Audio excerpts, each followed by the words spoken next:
What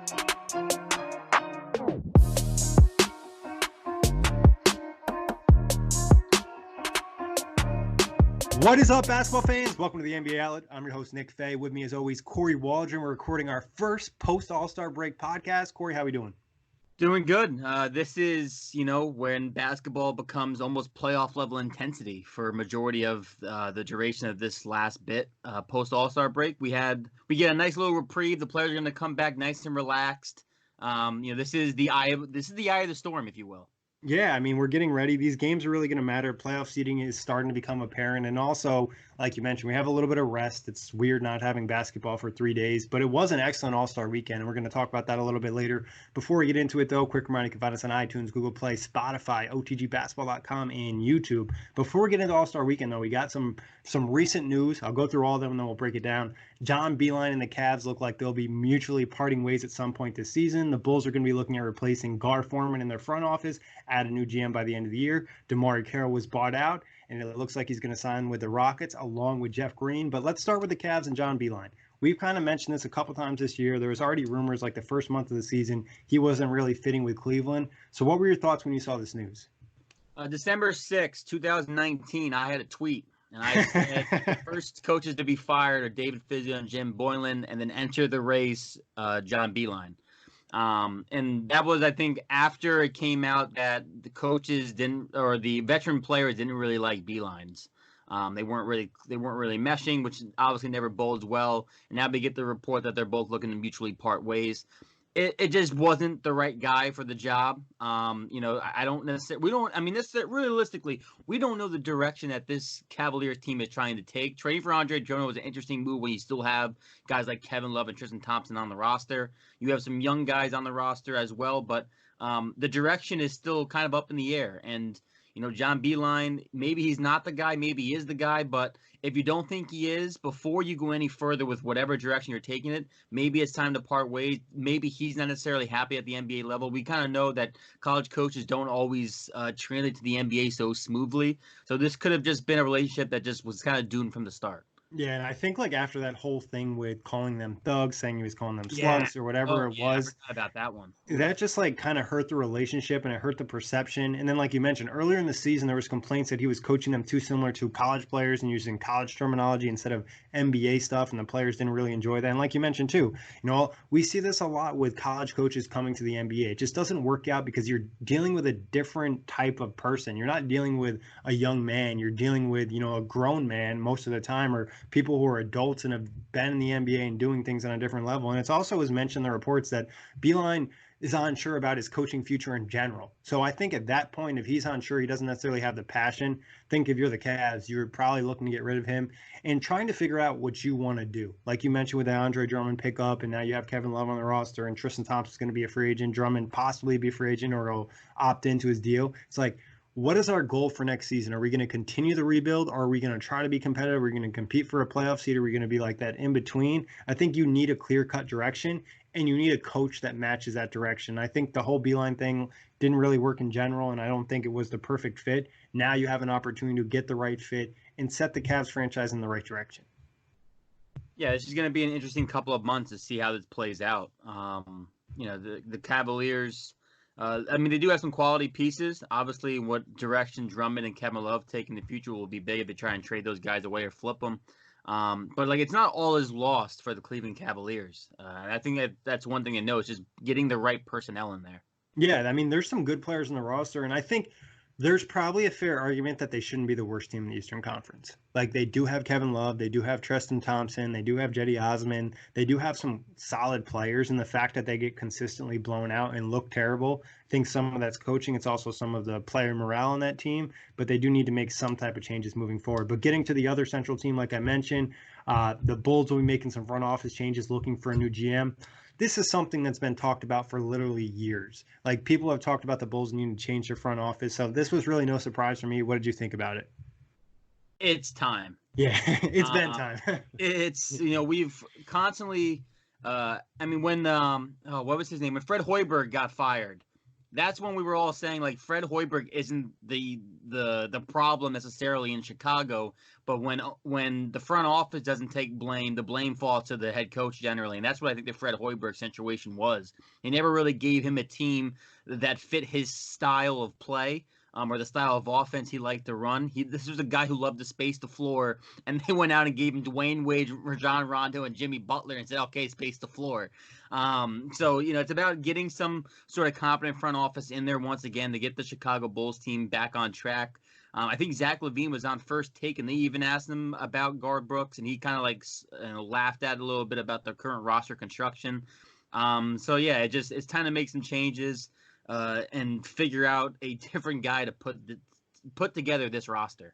Yeah, I mean, they probably should clean house front office wise, but that's not going to happen. Like you mentioned, when they signed Rondo and Dwayne Wade and already had Jimmy Butler, it was like, all right, you guys don't understand how rosters work in the NBA currently.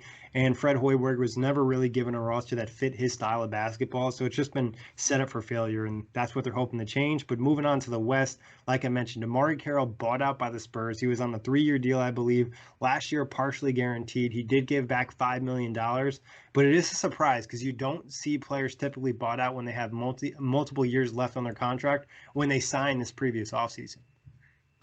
Yeah, I mean, DeMar Carroll is a little bit weird. I think, if I recall us, doing our preview series before the season, we were pretty high on the fact that the San Antonio Spurs were adding a solid 3-and-D wing.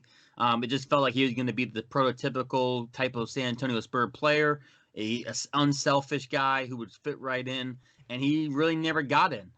He was on the roster, of course, but never really saw much playing time. A ton of do not plays. Or did not plays, coach's decision whether or not, it was fit or whether or not he rubbed some guys the wrong way, or maybe it's just at his actual level of play that he can produce right now in the NBA level. But he is now free, and the Houston Rockets going with this small ball type of rotation. They're adding two very good, well, not very good wings, but two pretty good wings in the buyout market. Jeff Green's a guy who can score in bunches at times. Obviously, we know he's sporadic.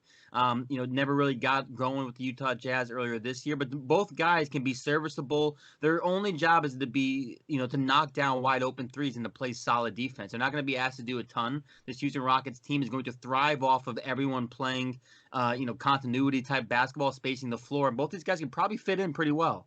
Yeah, I agree. I think I like the fit with both of them, adding two solid veterans, and they're not huge. They're not, power forwards. They're more of that like stretch 4-3, that tweener type in their size. But that's something the Rockets can use playing that small ball. Probably helped them a little bit on the boards, probably more so with Jeff Green. And just getting back to the Spurs side, like you mentioned, I thought it was a solid signing. The fact that he didn't work out with him is just such a weird vibe, especially seeing DeMar be such a big part of Brooklyn the last couple seasons, helping them rebuild, setting that culture. He just seemed like a player that would fit in almost anywhere, and I think the fit in Houston will be great. I'm really intrigued to see why it didn't work out in San Antonio, and I'm sure we won't find out this year, but it'll be like one of those stories we hear in like 3 years. Yeah, one of those a player tribune type of things. Exactly. Or it's just like you're listening to a podcast and, it's like you want to hear this story, and then that's what you get. But that's the recent news. I'm sure we're going to get some more buyout talk. March 1st, I believe, is the last day for a buyout player to sign or be cut and be eligible for the playoffs. So there'll probably be a couple more names sprinkling out. Moving to All-Star Weekend. Let's start with Friday.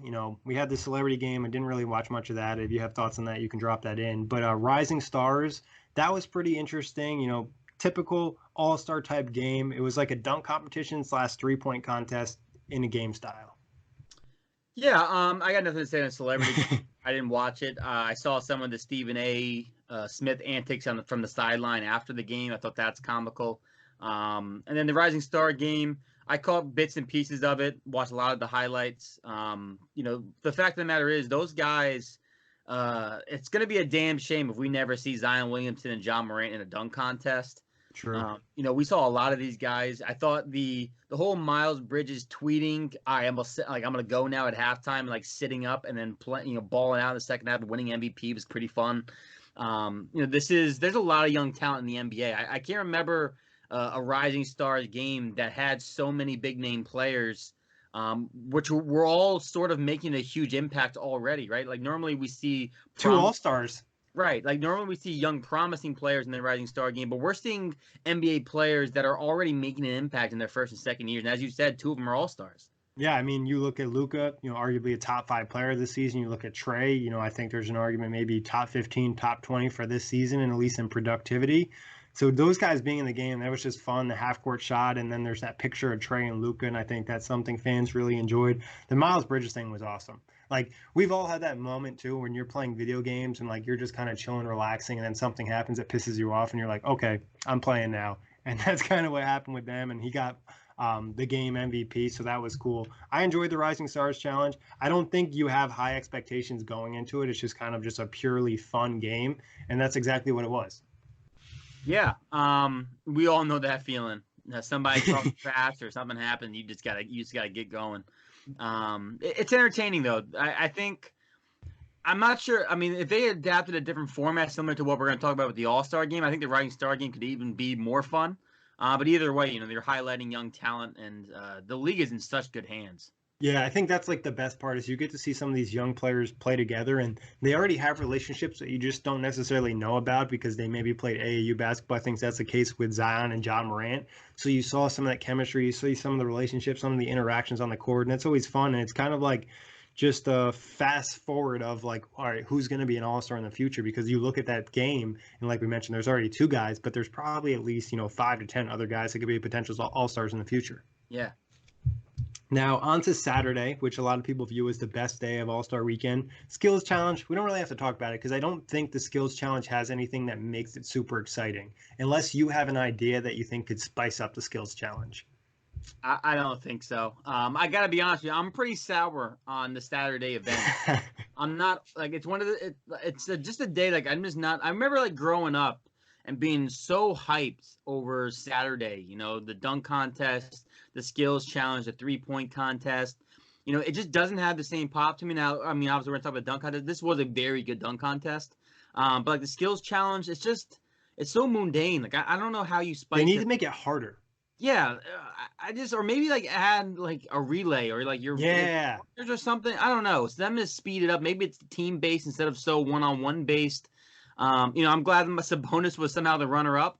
I picked him to win it. It came up just short to Bam. So, again, like 2 forwards, 2 bigger guys are the guys who ended up winning that thing or were in the finals together. I don't know. It just needs some sort of pop to it because it's just the same obstacle course every year. You know what it's going to be, and it doesn't feel like it's anything overly challenging to me. I mean, obviously it's challenging, but it's nothing crazy. It feels like the hardest part is hitting the 3-point shot. Right. Like everything else is just not that throwing a pass in a hoop is like super easy, but for an NBA player that's done this for, the last 15 years of their life, it's not going to be extremely difficult for them. I even think maybe like changing the course from round to round, like making some type of change to it just to make it more exciting because I thought the 3-point contest was really fun this year, especially the fact that Buddy Hield won it on the last shot. That added some real excitement to it. And you just saw like a lot of guys put up big numbers in that first round. Like we saw people put up over 20 in the first round of 3-point contest and they get knocked out. Yeah, I mean, shout out to Buddy Hield. Winning the contest in dramatic fashion, I think always gives it a little bit of a boost, right? And also when we'll talk about the other contest, when you lose in dramatic fashion, it's also something. Yeah. But yeah, Buddy Hield definitely balled that. It's also good for Buddy Hield, who has, obviously there was a tie to Kobe all weekend. He had a pretty decent tie to Kobe, and winning in that fashion too, like that also adds to it, I think.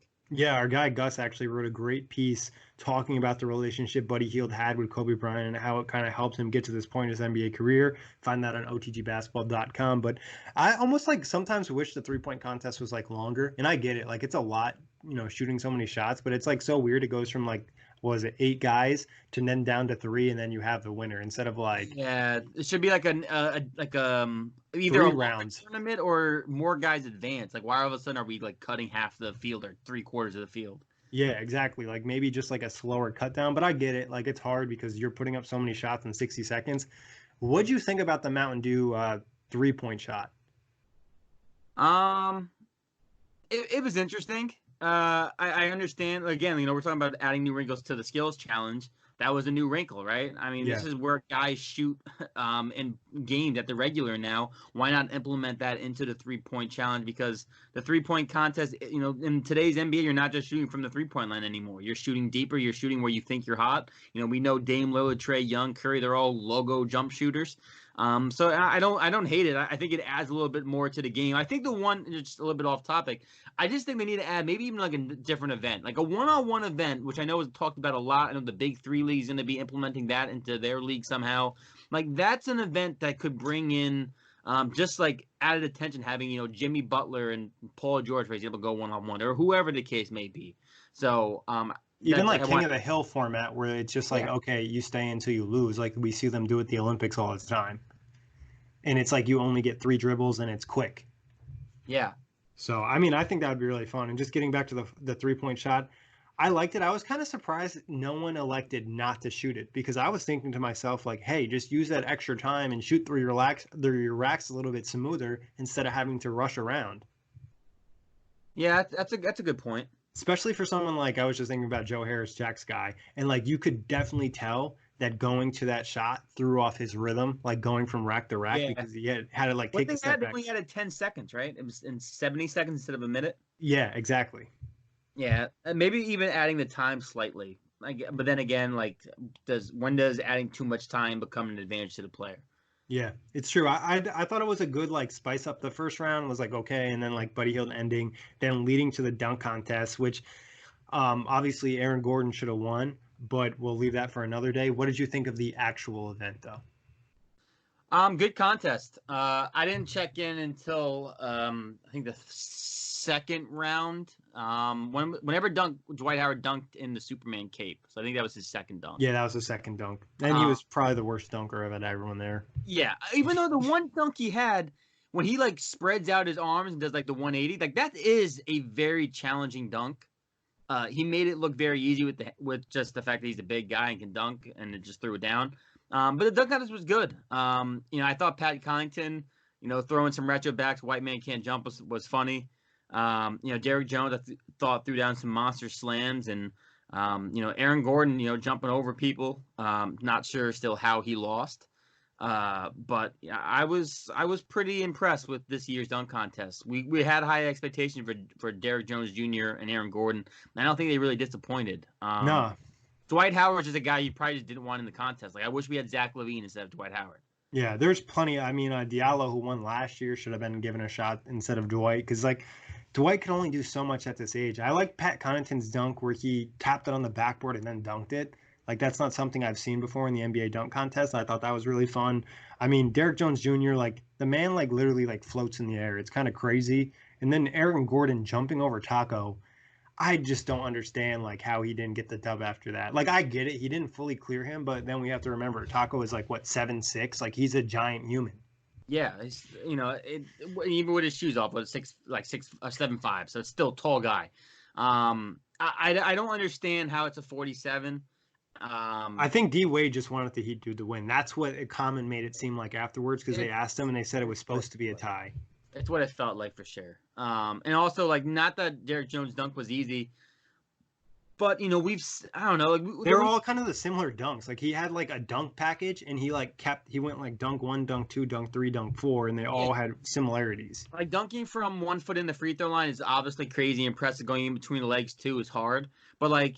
The fact of the matter is he got a perfect 10 for jumping over Bam, and Aaron Gordon jumped over Taco. So yeah. if we're gonna get a 10 for him jumping over Bam, why doesn't Aaron Gordon get it for going over a guy who's 5 inches taller than Bam?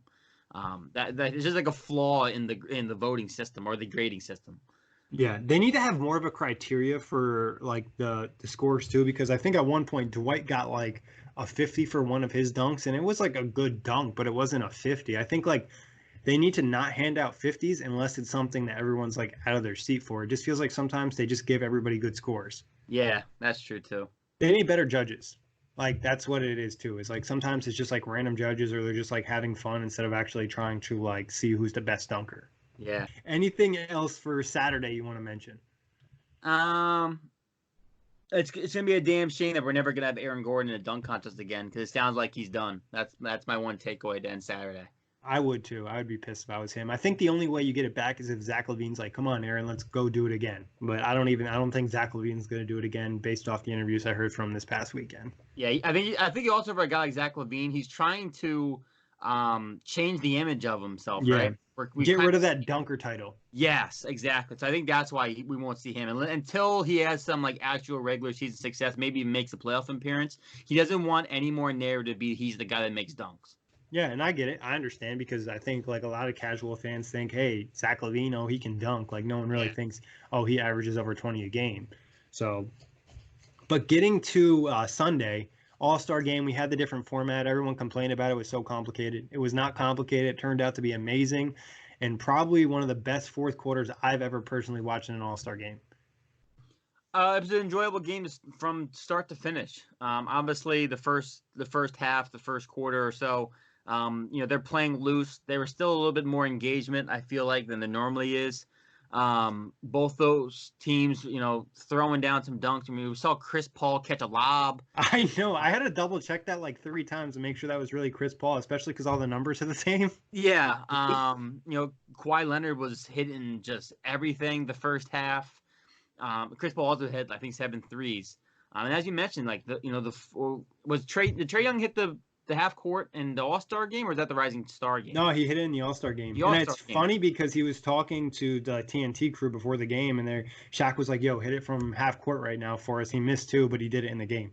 That's funny. So we had that moment, and then as you mentioned, the second half, with the score resets, and then we get that fourth quarter in which both teams were playing defense. Yeah. They were playing hard. They were playing engaged. Antetokounmpo had that block on LeBron, which was nice to see. That's like one of my favorite moments from All-Star Weekend ever. Like I'll never forget like that play, and then you saw LeBron like D him up a possession or 2 later, and then also I don't know if you saw the Joel Embiid like shake he put on LeBron. That was disgusting. There was just some plays that's like we might see them when we see the matchup in the finals or in the postseason or like, during the regular season, but it just felt different. Like something about the All-Star game just felt so different. You just had all these elite players, and no matter the matchup, there was no hiding.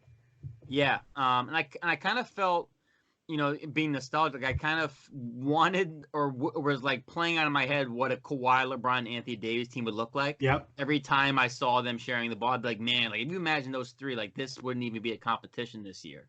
But it was really fun to watch all these guys compete. The game, the fact of the matter is the game coming down to, what was it, 156, 154, and the fact that 157 was the go-to score. I think the only tweak I would have, which I've seen a lot of people tweet today, probably wouldn't have let the game end on a free throw. Just win by 2. Right, just anticlimactic. I'd rather have them play it out to the very end. But man, we got some nice locked-in All-Star Weekend defense, and that's, as LeBron said after, that's the best way they could play and to honor Kobe in a stage like this is to play hard for the duration of the game, as we know Kobe did so many times in All-Star Weekend, years back. So it was really entertaining basketball to watch. The last time memory I have of defense in the All-Star game is when LeBron like slaps the floor and he's like D'ing up Kobe in like the All-Star game, like that moment. It wasn't really like they played the entire game like that, but it was just one possession. But it was great to see it for the fourth quarter, and the fact that like you could tell the game was so close because you could feel the tension when it was like, okay, Team LeBron only needs a 3 to win, and like Team Giannis is playing the 3-point line and willing to give up a layup. Like it's a real NBA game. Yeah. And thinking like the last defensive moment I can really think of, this was several years ago, but it was when Kobe had like that big block on LeBron in the All-Star game.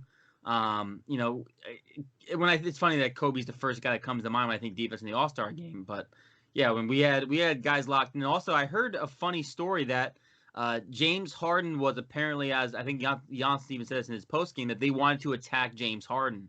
And James Harden actually was kind of like egged on by LeBron James to keep taking the defensive matchups and like not realizing that James Harden really isn't a terrible defender because he actually played pretty good defense, locked in that last fourth quarter. Yeah, I thought like the thing for him was like he didn't really have to get out on the perimeter like super crazy. He was like defending Giannis or Embiid a lot of the time, and he's fine when he has to be in the paint and like use his body. I think it's just more so when like you get him out in open space, like if you get him in a pick and roll up top. I felt like that was the issue. I don't know, we're like breaking down this game like it actually matters, but it felt like Team Giannis needed more spacing for Giannis because at times it just felt like Team LeBron was just swarming on him. Same thing for Embiid. Yeah, so that's and also I saw people saying like This is a prime example of why Giannis can't win in the playoffs. Like, bruh, this is not the same field. Like, relax. That's And why the also, Bucks have all shooters. well, it's also funny, like, people are saying, like, Giannis, this is a prime example of him not being used properly and, like, the fact that he can't do it in the playoffs. Like, well, also, like, Nick Nurse is running plays for him. So it's not even, like, it's not like it's his coach running plays designed for Giannis Antetokounmpo. I mean, maybe Nick Nurse is thinking ahead because I know the Raptors have interest in Antetokounmpo. But, you know, again, like, some overreactions. Yeah, I mean, it's the same spacing issue you have with Ben Simmons and Joel Embiid on the floor. Like, Giannis can shoot a little bit more, but that's still the main problem, and it's like, just congesting everything down there. But overall, I really enjoyed All-Star Weekend, and I didn't have super high expectation. I think that's like the thing. You just can't have like these crazy expectations for All-Star Weekend, because at the end of the day, you have to remember, like, this is a break from the players for the regular season. They're not going to try to the fullest, highest extent all the time. Like, they're looking to get rest. And even with like the limited expectations I had going in, they exceeded them to like a high extent with that fourth quarter. Yeah, I mean the All-Star game itself was. I mean that's generally what I stick to watching most years. I enjoy the All-Star game itself, and this is probably the best one I've watched in a couple of years. So it was definitely enjoyable. And it needed that. I think it needed that ending to the weekend. Yeah. Because Saturday also left, just the fact of how it all ended, it left a really sour taste in everybody's mouth. So the All-Star game itself needed to be a hit. And also, the pregame stuff could have been a little bit shorter, but I liked a lot of the stuff that was done in honor of Kobe. Yeah, and I mean, like, it's just a special event too, and it's like, I think I don't mind if it's a little bit longer too, because like it's an opportunity for this city or town or like for Kobe to get his moments, and like things just don't always happen like that. I think the last All-Star game they said in Chicago was in 1988. So they're going to try to like enjoy it as much as they can and try to make it as spectacular as possible. And I think we'd agree that the new format for the All-Star game was great, maybe a few tweaks, but that's something that definitely spiced things up and helped add a little bit buzz to All-Star weekend, where the last couple of years it's just been kind of stale. Not just the All-Star game, but I even mentioned like Saturday I thought was fun. Even though Aaron Gordon didn't win, it created buzz because everyone was talking about it on Sunday morning. Yeah. So hopefully they can continue to do that. What'd you think about the idea? They said, we've heard about the in-game tournament rumors for a while and how it might get proposed this year at the governors' meetings, and they might adapt the format we saw in the All-Star game where it's like first to X score instead of playing a regular game. I think it's an interesting way to have a midseason tournament if you know what everybody's target score is. I think it's an interesting idea to play with. Again, like I need to know what they're playing for. If it's just charity, I just don't see a big point of it. If guys are making more money off of it, I can see why guys would be interested in it. But I don't know. I'm kind of like on the fence on the mid-tourney stuff, because if it holds no weight or has no true value to the outcome of the season, I don't know why I should care personally. Yeah, I'm sure they'll find a way to like avenue it. I just like the idea of the target score because it definitely gives you more of a playground feel. Like when you're playing, it's just, and it feels like comebacks just feel differently. Like we've all played a game of like 3-on-3 or 5-on-5 on the court, and it's like first to 21, the other team has 18, your team has 11, and somehow you come back and win. Yeah. So You're right. It brings a more playground-like feel to it. And if you're seeing your favorite pros doing it, it's going to add some level of spice. yeah, I think it's fun for the game of basketball, and it puts the professional players in a different, like, not literal game, but it's like a different format, and it just kind of just adds some different feel to the game of basketball, because everyone plays it a little bit differently at different levels, from high school, college, to the NBA, to you playing in the parks in New York or you playing in the parks in Florida or California. Yeah. So, but moving on from there, we're going to talk a little post All-Star break. What we're going to do is we're going to go through each division. We might touch on every team, but we'll kind of go through the divisions and talk about some of the top storylines. We'll just go back and forth. So, Kory, let's get started with the Atlantic storyline that pops off right off the bat. Storyline that pops out right off the bat. What can the Toronto Raptors do when they get fully healthy? We've seen this roster all year beat expectations. Pascal Siakam has played really well. Kyle Lowry obviously has been extremely good this year. We've seen spurts of Marc Gasol and Serge Ibaka both playing well. Fred VanVleet, Terrence Davis. This is just a very collective team, but we have yet to see the entire roster put together healthy on the floor. So the storyline is, what is the ceiling for this Raptors team once they get fully healthy for me? Yeah, especially because you've had all these other players, these younger players in bigger roles. Now their role is going to be shrunk and it might get easier because, hey, a Marcus Gasol is going to come back, or, Lowry's not going to miss any games, or Siakam's going to get back in rhythm. So Raptors are an interesting team. Like, can they continue the dominance? For me, I'm going to look at my Nets.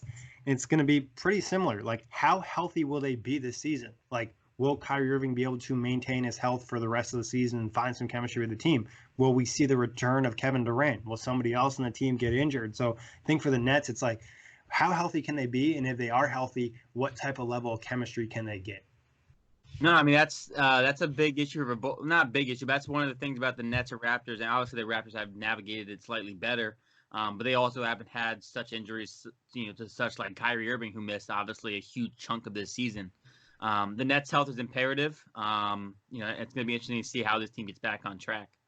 And then another team in the Atlantic, I think that everyone's going to keep an eye on, especially with the way, pre-All-Star break ended, how expectations going into the year. It's going to be, can the Philadelphia 76ers finally click and be the kind of team that, Elton Brand, the fan base, and the media envisioned going into the year, especially with the new additions from the trade deadline?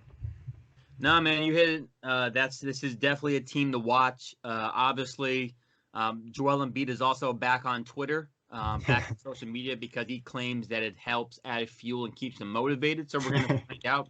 When you make a statement like that, you almost have to back it up, or you're going to look like a clown. Yeah.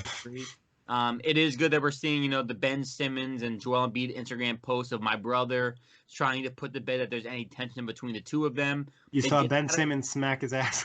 Yeah. They did add a couple of pieces before the trade deadline, obviously, Alec Burks and Glenn Robinson. How did those guys fit in? Can they be the outside scoring and floor spacing this Philadelphia team's kind of lack duration for the duration of the season?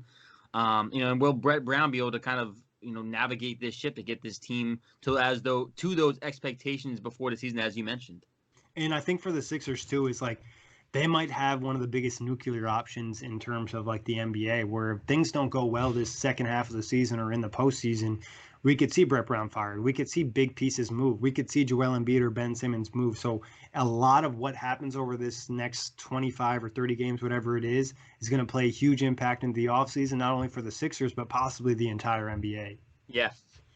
And then two teams we didn't touch on. I think Boston's a team is, how good can Boston be by the time the postseason starts? And the one thing that really intrigues me with the Celtics is, like, we've seen the growth of Jason Tatum and a Jaylen Brown this year. Like, can those guys continue to take another step? And can a guy like, Grant Williams or some of the other young pieces on the bench give them another nice boost? Yeah, I mean, you hit the nail on the head when it comes to Boston. It's how these guys can continue to gel. Obviously, Gordon Hayward missed time. He got back. He's actually been playing pretty well before the All-Star break. Kemba, Jalen. This team has a lot of very talented young players with a good mix of vets.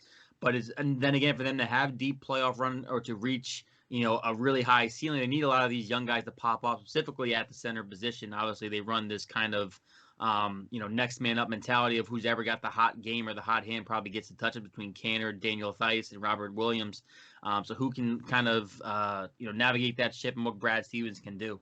Yeah, 100%. And I think Brad Stevens deserves a lot of credit too for that center rotation, managing them really well. And then the one team we didn't mention, the Atlantic, is the Knicks. And I think the only thing for the Knicks looking forward to the rest of the season is, who's going to stand out? Who's going to be the guy that we're going to keep? Yeah, we know we're going to keep RJ Barrett. We know we're going to keep Mitchell Robinson. Who else on this roster is a cornerstone or a rotational piece for us moving forward that we need to make sure we lock up? And who can we move in this offseason?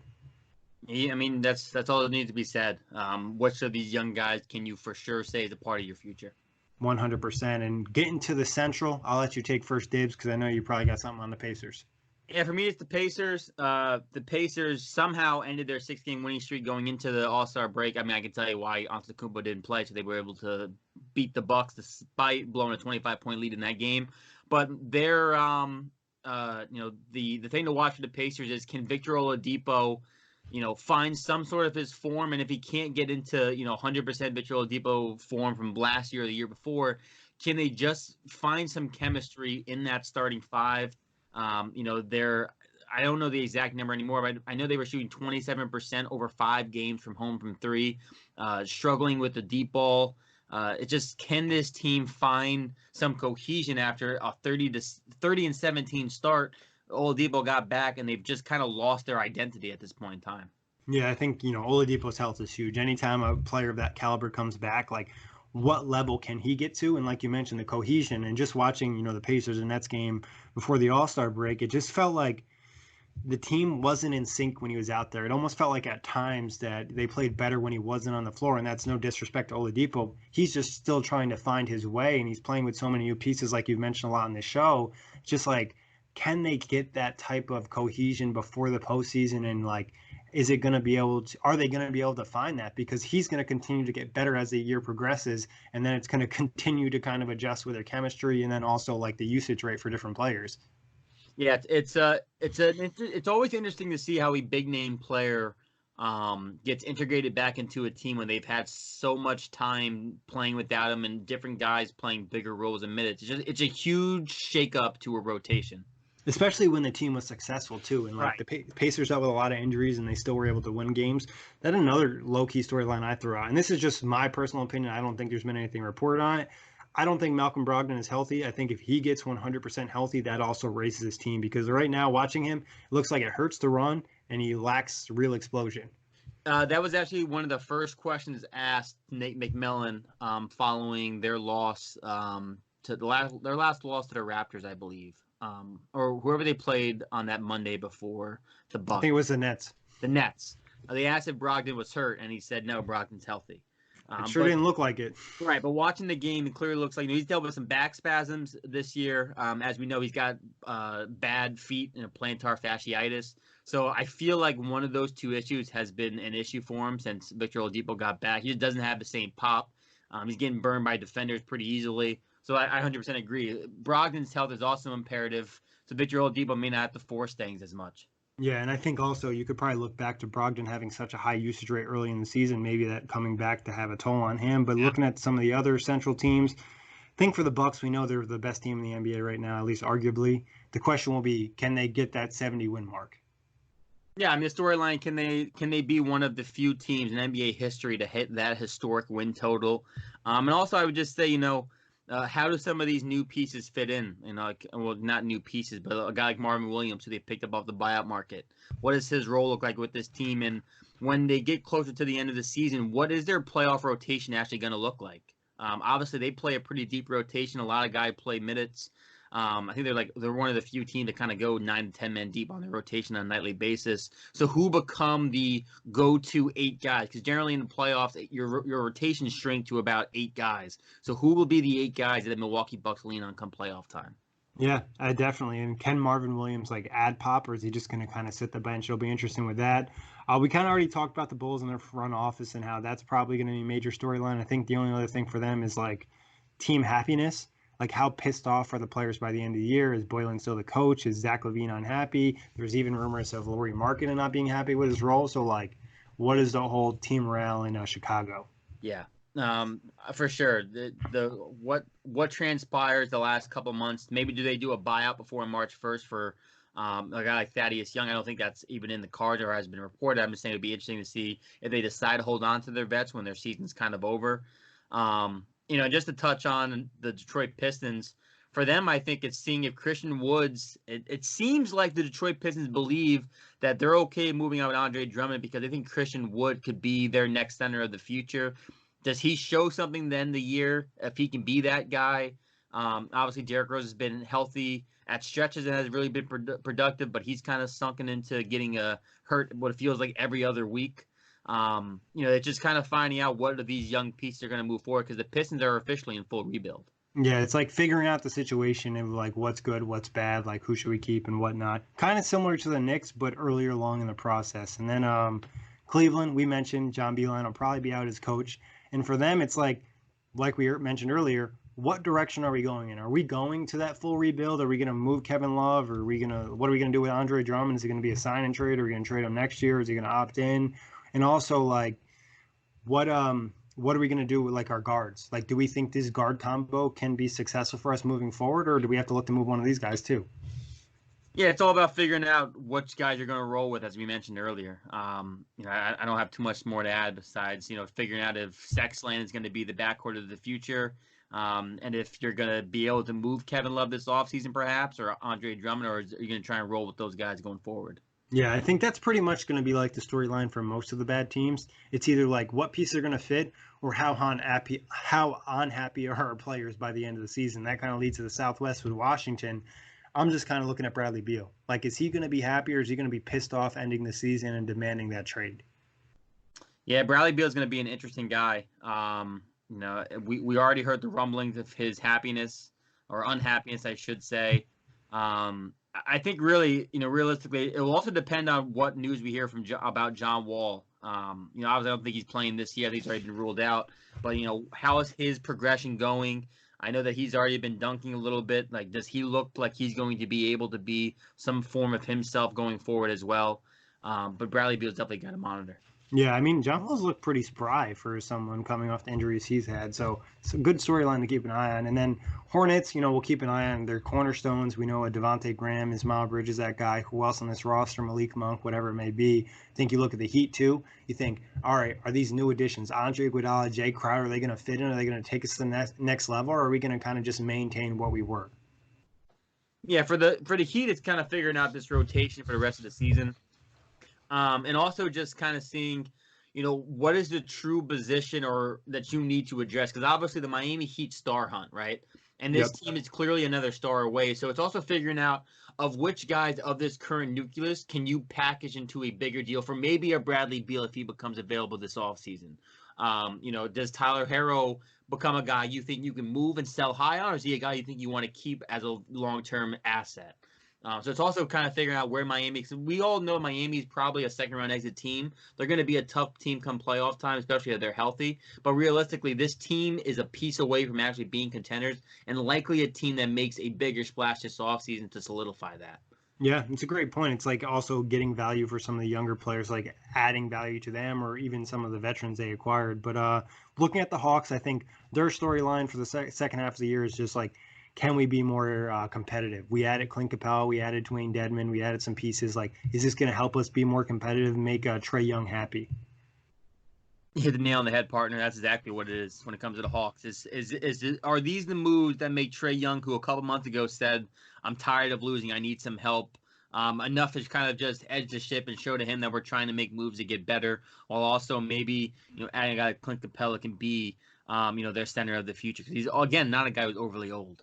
Yeah, and he's on a good contract too. So, I mean, their roster could be really set in place, and they could be the team that makes a move this offseason that all of a sudden pushes them into a true playoff team or something along those lines. And then last team we didn't touch on, Orlando. Seems like there isn't really a ton of storylines, but I think the second half of the season could kind of determine if they're going to go into buy or sell mode this offseason.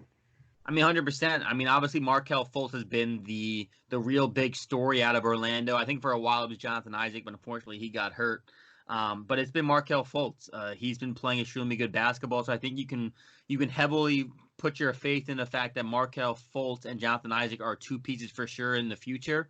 Vucevic, I think you're going to hold on to, but I also think it's, is Aaron Gordon playing his way into staying in Orlando, or does he play himself into, raising his value and getting traded this offseason? Because I do think they're moving into a period where you have to pick between either Jonathan Isaac and Aaron Gordon. I don't think those two guys can coexist with their current jump shot. Their jump shot is not being consistent. Especially when you have Markelle Fultz at point guard. Like, right. You need to surround him with shooters. So I think that's a great point. I'm moving over to the West. Southwest is a pretty popping division. I think there's going to be a playoff race, and that's going to really be between the Pelicans, the Spurs, and the Grizzlies, and it's going to kind of talk about each team. The Pelicans, how far is the youth going to come? Can that cohesion really pop off instantly quick, and are they set for the future to be maybe even I don't want to say a dynasty, but they have the pieces there to put together a dynasty in the future? The Spurs, is this finally the end? And for the Grizzlies, can they hold on to that playoff spot? Yeah, I mean, for me, it's slightly different when it comes to the Pelicans. What I'm watching when I'm watching the Pelicans is, can Zion Williamson and Brandon Ingram coexist? We saw Brandon Ingram have some really high effective usage numbers and high volume scoring before Zion Williamson got back. When Zion came back, Brandon Ingram's play did dip. It could have just been a coincidence, could just be trying to figure things out. But again, if Brandon Ingram's going to be an unrestricted free agent this year, and he's going to probably get a max contract deal, all things considered. And if you're the Pelicans, you have to be sure of Brandon Ingram being a max player for this roster going forward. And I think over the course of these next 2 months or so, we're going to be seeing, can Zion and Brandon Ingram coexist? And if the Pelicans believe he can, are they going to give him the max deal? I think that's something to watch as well. Yeah, Ingram's future in New Orleans is big, and maybe they, a team like Atlanta, they don't really have the cap space anymore, but that could be a team that they work with to make a trade and send Ingram. Maybe they send back Kevin Huerter and some picks or something like that. So I think that's a really fun storyline. Other teams in the division, we already talked about the Rockets' good chunk. It's like, how far can you get with small ball? And then for Dallas, it's like, can KP, Kristaps Porzingis, maintain the consistency we saw without Luka, and then he continue to get back to that all-star level we've seen in New York before the postseason arrives?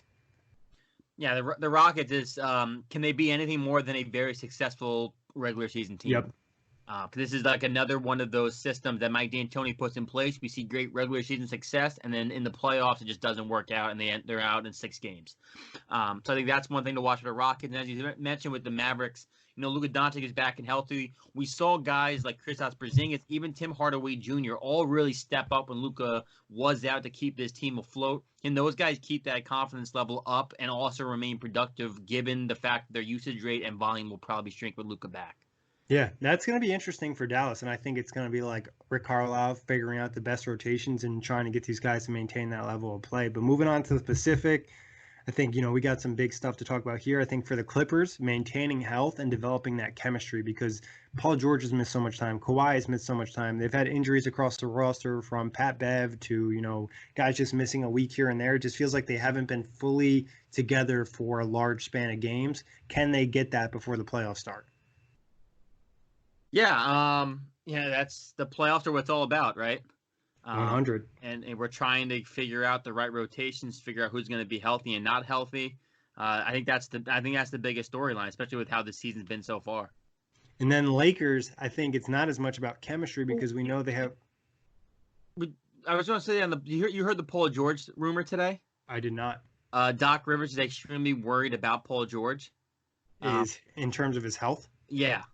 For the fact that he's had the second hamstring issue, and I'm sure from even watching football and everything else, hamstring injuries are just very sensitive. Like when you pull your hamstring once, you just become more liable for that hamstring to get pulled again, because it's one of those injuries where it may look like and feel like it's healed, but it's truly not healed. And then 1 or 2 games later, you can feel all the pain again and be out for an extended period of time. Hamstrings are one of those really tricky injuries to get, and no matter what sport you're playing. Especially when it happens during the season and Right. He doesn't have a full time to recover, and they're gonna, I don't want to say rush him back, but they're gonna try to bring him back fast because they need him for the postseason. I'd be concerned, and I wouldn't be surprised if he's on a minute restriction the rest of the season, including the postseason, because like you mentioned, hamstrings are a really easy thing to re-aggravate and just completely set yourself fully back. Like we've seen people, I think, be pretty close to coming back from hamstrings. Next thing you know, they're out 4 weeks again. Yeah.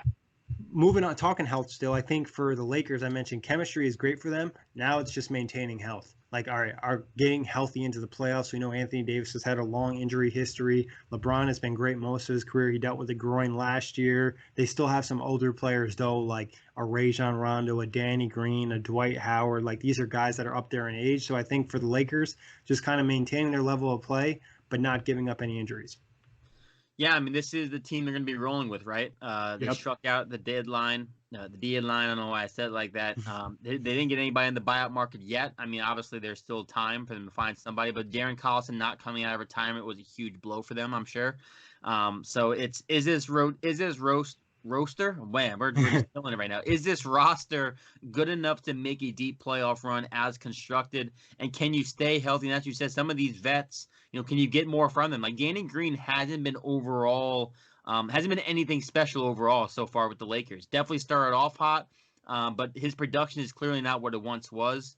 Do they have enough would be my storyline. Yeah, and then also, do you value rest going down this final stretch and knowing you have some of these older players and you don't want them to kind of be a little bit worn down come postseason time? Even like LeBron playing a lot of minutes this year and still having a big workload, that'd be something I'd keep an eye on.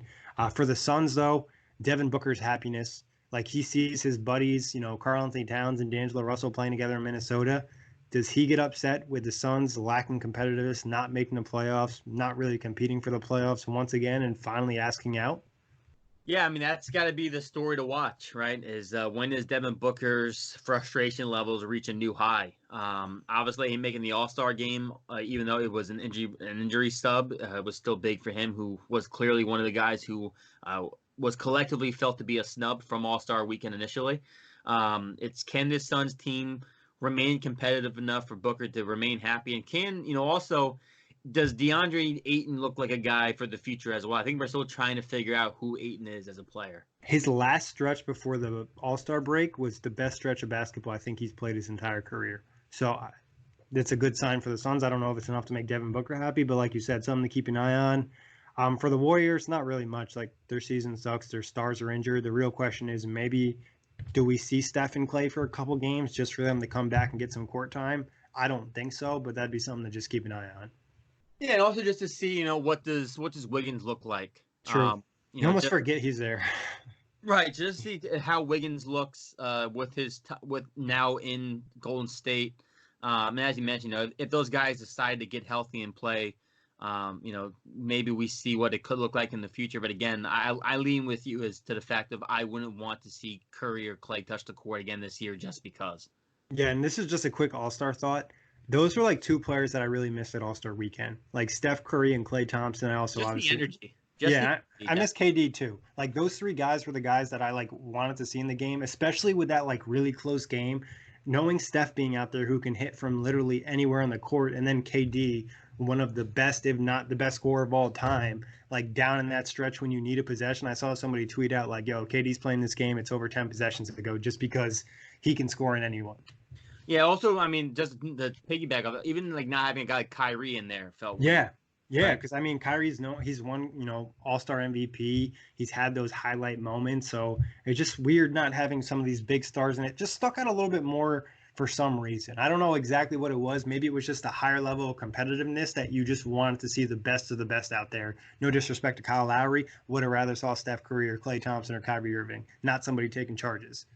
Yeah, yeah, and also he played. I think he played 15 more minutes than Trae Young, but I think it's also a credit to the fact Nick Nurse was the head coach, and he kind of gave one of his stars, the run time. Yeah, and the only thing that I'll defend Nick Nurse with that too, and I know people are complaining Trae and Luka didn't play a ton. Trae can't play defense. Yeah, and it's our first All-Star game. These guys are going to literally be in at least 10 more All-Star games.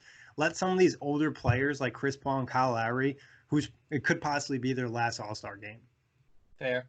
So, but moving back to the storylines, we are still in the Pacific and talking about the Kings, and I don't even know if I have a storyline for the Kings.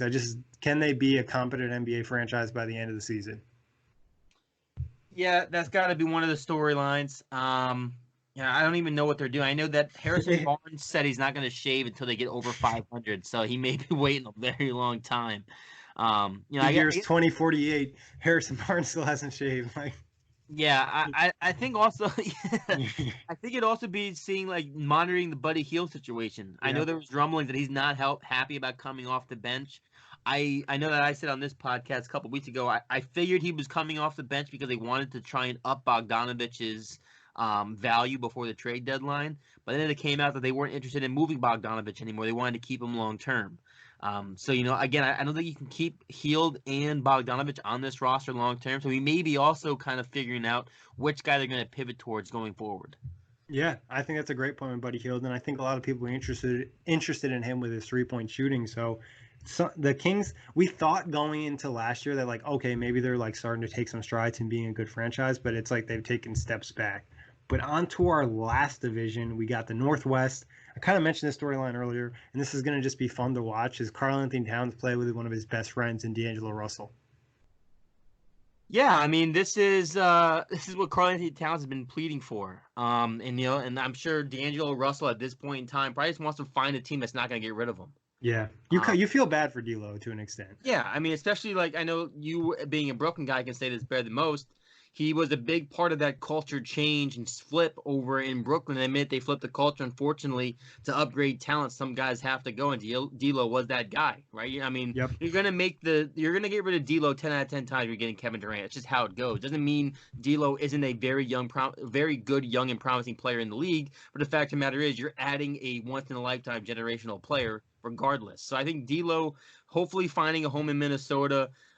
Getting some sort of a feel with Karl-Anthony Towns, maybe that coming to wins this year, but either way, just having those two guys get some sort of rapport and get some chemistry going for the future. And they do have some nice young pieces on this roster still, so it's just figuring out what's next for Minnesota. And I think another like selling point for Minnesota is like D'Angelo Russell and Karl-Anthony Towns are popular players, even being so young. So they could interest some of the younger generation of talent coming in the league, or some of these younger first and second year players, because like they're still like stars in their eyes. So I think just putting themselves in that position has set Minnesota up for hopefully a successful future. But on to Portland. The real question is, can Dame carry this team to the postseason, and will Nurkic return? Yeah, it's can Portland defy the naysayers once again? Trevor Ariza has been productive for them again, which I don't think any of us thought was possible, but he's played decently well since getting shipped over to Portland. We know Melo's had a decent year. McCollum's been so-so, but it's whether or not it's whether or not that we can figure out if Dame Lillard, as you said, can pull this team through and what Nurkic looks like. They're right on the cusp. They're a good basketball team, but again, it feels like this could be also, though, the stretch of basketball that determines or kind of finally cements that Portland needs to make a major roster change or mix-up for this team to be competitive again in the West, because it does feel like last year they peaked and hit their plateau. Yeah, 100%. And that whole Nurkic injury last year, and then I think they expected him to be back at this point. He did have a setback in January with his calf, so they still expect him to come back, but I don't think they can expect him to come back and be a high-level player. It'll be more so coming back and just like getting yourself ready for next year almost. Yeah. So rest of the Northwest, we got Denver and Utah. I think the real question for them is like, how high can we push in the standings? Can we get that number one seed? Can we take advantage of some of the depth we had in our roster? Or maybe the Lakers or the Clippers need to rest guys and we can land that 1 or 2 seed? Yeah, I mean, Denver, obviously, they made a small move to get rid of Malik Beasley, to give, some more rotational minutes to, I'm assuming, Michael Porter Jr. Can he become a big rotational piece and be like the big, mid-season acquisition for this Denver Nuggets team? Do they become more than just a team knocking on the door? And then Utah, I think for Utah, it's about getting healthy first. I mean, Mike Conley obviously has been banged up majority of the year. But banged up and bad. Yeah, both, right? It almost, you can't even tell if he's bad because of being hurt or if he's just maybe all the injuries have kind of caught up to Mike Conley, because he's been a guy who suffered a lot of injuries over his career so far. Bogdanovich has been solid. Rudy Gobert finally got his all-star worthy attention. Mitchell is solid. Again, like you said, it's which one of these teams wants to take that next step forward to actually being a threat in the Western Conference. If I had to pick one team, I'd say Utah, because I think they have a nice roster mix between defense and offense. I think Jordan Clarkson was a great guy to add for them off the bench. But it's just, once again, getting all those pieces healthy and getting those pieces in sync. Yeah, and I think also like Utah just seems a little bit older and a little bit more mature and ready for the moment, where Denver I think is still like not quite there yet. Just like they're just dependent on so many younger players. And OKC, not really a ton of storylines for them. I think they've already kind of capitalized in terms of being the surprise team of the year. I think they're going to keep it up to the rest of the year. More of my question for OKC is going to be, can they upset somebody in the first round? Yeah. So, Kory, any other storylines we didn't touch on you want to get to? I can't think of any. It'll be interesting to see if the MVP race is straight Giannis Antetokounmpo, or if anyone else kind of nudges their name into the race. Because right now, it feels like it's Antetokounmpo and people trying to push the narrative of it being LeBron James. But there's really no one else I can see actually being in this race. Yeah, it's like a race, and Giannis has a one-stride lead, his real-life stride, so there's a lot of separation. I can't see anyone else winning it unless somebody was to have an injury and then the other player had to step up such a significant amount that they carry the team to the postseason. But the Bucks win 70 games. Giannis is on that team. There's almost no way he doesn't win MVP. Yeah, that's true. So I think the Defensive Player of the Year race is kind of interesting. There's Rudy Gobert, there's Anthony Davis, there's Giannis. It's like, who's going to win the award? And I think that's something that's a little bit more storyline and narrative driven. No, definitely. I'm still rooting for Antetokounmpo in that category as well. The only other race that we didn't really touch on is the Rookie of the Year race with John Morant and Zion. can Zion make up the ground being, missing so much time if he puts up, some more 30 and 40-point games and Ja Morant maybe cools off and Memphis misses the playoffs?